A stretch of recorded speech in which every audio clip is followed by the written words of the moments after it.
오늘의 소설은 중국 4대 기서 중 하나인 금병매 완전정복 제6장으로 노복 금동과 바람난 반금년, 만인과 노복입니다. 서문경은 거실의 의자에 비스듬히 기대앉아 노랑나비가 팔랑팔랑 날개짓을 하며 낙하하는 것 같은 은행나무의 낙엽을 하염없이 바라보고 있었습니다. 이번 가을에는 기어이. 서문경은 결심을 굳히는 듯 지그시 어금니까지 물며 혼자서 야릇한 웃음을 이번 저리에 떠올렸는데, 이병아, 그녀를 이번 가을에는 기어이 정복하고야 말겠다고 마음을 다지고 있는 것이었습니다. 서문경에게는 9사람에 가까운 친구가 있었는데 패거리의 이름을 서문십거리라고 했고, 연령은 서문경보다 위인 사람이 많았지만 모두가 그를 장형처럼 떠받들었습니다. 그때도 역시 돈이 최고였죠. 모두가 돈푼께나 있고 가문께나 괜찮은 집안의 자식들로 한마디로 말하면 반건달들이라고 할 수 있는 패거리였는데, 돌려가며 술판을 벌이고 수시로 술집이나 기방, 유곽으로 쏘다녔습니다. 그날도 주연이 펼쳐지고 있었는데 주연에 불려나온 3사람의 기녀 중에 17이나 18살쯤 되어 보이고 몸매도 늘씬한 계집애가 유난히 서문경의 눈길을 끌었습니다. 저 계집애 괜찮은데. 이름이 뭔가?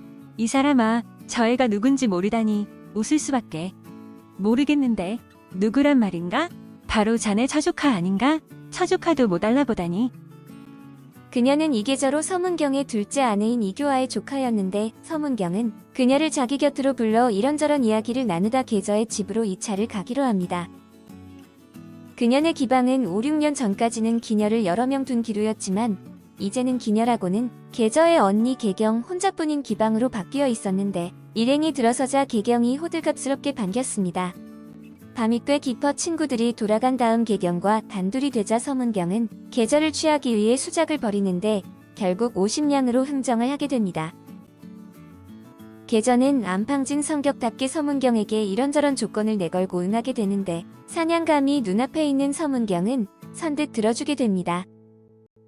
고모가 언짢게 생각할 것이 걱정된 계저는 고모에게 직접 가서 말을 하지만 뜻밖의 이교아는 크게 환영을 했는데, 그녀는 계저가 서문경의 마음을 사로잡아 반금년을 밀어냈으면 하는 바람이었습니다. 서문경은 계저의 요구대로 보름 동안 함께 그곳에서 지내는데, 그녀는 밤이 거듭됨에 따라 괴상 야릇한 웃음을 내며 킬킬거렸습니다. 춘매는 울더니 계저는 웃는 것이었는데, 서문경은 정말 여자란 가지각색이며 골고루 경험하는구나 싶어 웃음이 나왔고, 이제 천하의 손색 없는 오입쟁이가 된 것 같아 매우 흡족했답니다. 오입쟁이의 길이란 가늠할 수가 없이 제멋대로인 듯 서문경은 친구의 아내인 이병아를 이번 가을의 사냥 목표로 점찍었으면서도 한눈을 팔 듯 엉뚱하게 처조카인 계저의 머리를 얹어주고 그녀의 소망대로 보름 동안을 그 집에 머물면서 그녀와의 밀월 아닌 밀월의 단꿈을 만끽하기에 이르렀다. 자기의 몸 안에 자기도 모르게 간직되어 있던 가학적인 성기교가 발동되어 매일 밤 그런 새로운 방식으로 색다른 황홀감에 젖었고, 안성맞춤으로 계저는 피약적인 성쾌감을 천성으로 타고난 듯 서문경의 그런 거칠고 억세며 사정없는 애무를 조금도 마다하지 않고 흔쾌히 받아들였다.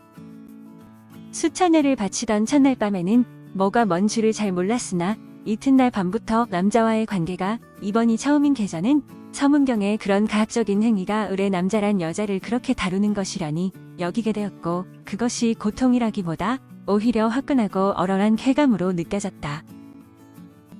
그리고 밤이 거듭됨에 따라 나중에는 그만 신음과 감미로운 비명소리와 함께 히히히, 흐흐흐, 괴상야릇한 웃음을 냅다 킬킬거리기에 이르렀다. 서문경이 집에 들어오지 않자 가장 안타깝게 기다리며 애를 태우고 있는 것은 반금년으로 그녀는 밤에 잠을 잘 이룰 수가 없을 지경이었는데, 그녀의 눈에 17살난 몸종인 금동이 들어오게 됩니다. 금년은 금동이에게 특급주를 사오라고 심부름을 시키고 술상을 차려놓고는 춘매를 따돌리기 위해 그녀를 열흘 동안 친정에 다녀오도록 합니다. 술을 사갖고 돌아온 금동과 술대작을 하면서 금년은 금동을 어찌해보려고 하지만 금동은 순간 정신을 차려 방문을 열고 나가버리는데, 금년은 포기하지 않고 밤에 금동의 방으로 가게 됩니다. 결국 금년은 연하의 노복인 금동이를 제 것으로 만들고 이튿날 밤도 그 다음날 밤도 그와 미래를 즐겼는데, 그 다음날 밤은 금동이가 제 발로 찾아올 정도가 되게 됩니다. 금동이의 입에서 야릇한 신음소리가 흘러나온다. 잠시 후 어둠 속에서 금동이의 몸뚱어리가 다시 물결을 일으킨다. 그 물결이 제법 오래간다. 금년의 입에서도 감미로운 신음소리가 흘러나오기 시작한다. 그러나 그 신음소리도 절정에 이르지 못하고 시들어지고 만다. 여전히 금년은 안타깝다. 세 번째 욕망을 금동이의 몸에 다시 금년은 불러일으킨다. 세 번째는 두 번째보다 또 좀 길다. 네 번째는 더 좀 길고 다섯 번째에 가서야 마침내 금년은 숨 끊어지는 듯한 소리를 내지르며 몸을 떨었다. 어느덧 새벽녘이 가까워 오고 있었다. 그제야 커다랗게 하품을 하며 금년은 옷을 주워 입었다. 그러나 금동이는 축 늘어져서 움직일 줄을 모른다. 금동이에게 야릇한 정을 느끼게 된 금년은 그에게 용돈을 넉넉히 쥐어주었고 자기의 장신구 중 하나인 비단으로 만든 향낭을 금동이의 옷 속에 채워주는데 그것이 화근이 되게 됩니다. 금동이는 호주머니가 두둑해지자 동료 노복에게 먹을 것을 사주고 술을 사다가 함께 마시기도 했는데 자기 방에서 친구들과 술을 마시다가 옷 속의 향낭이 밖으로 드러나 버린 것입니다. 금동이는 마당을 청소하다 주운 것이라고 둘러대지만 친구들은 믿지 않았고 한 친구가 오월랑의 몸종에게 그 이야기를 해서 결국 오월랑이 그 사실을 알게 됩니다. 그렇다면 반금년 그년이 금동이를 꼬신 게 틀림없다고. 이야기를 전해 들은 손설아는 자기 눈으로 증거를 잡기 위해서 몇 차례나 반금년에 거쳐 주변을 서성거렸지만 현장을 발견하지 못하는데 소옥이 금동이 숙소에서 금년이 나오는 것을 봤다고 합니다.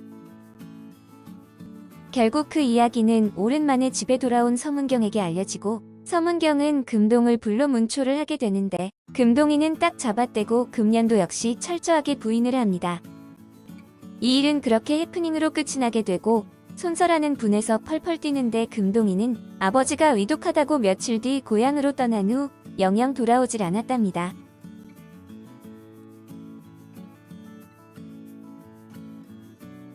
금병매 완전 정복 제7장 이병아 부인으로 이어집니다.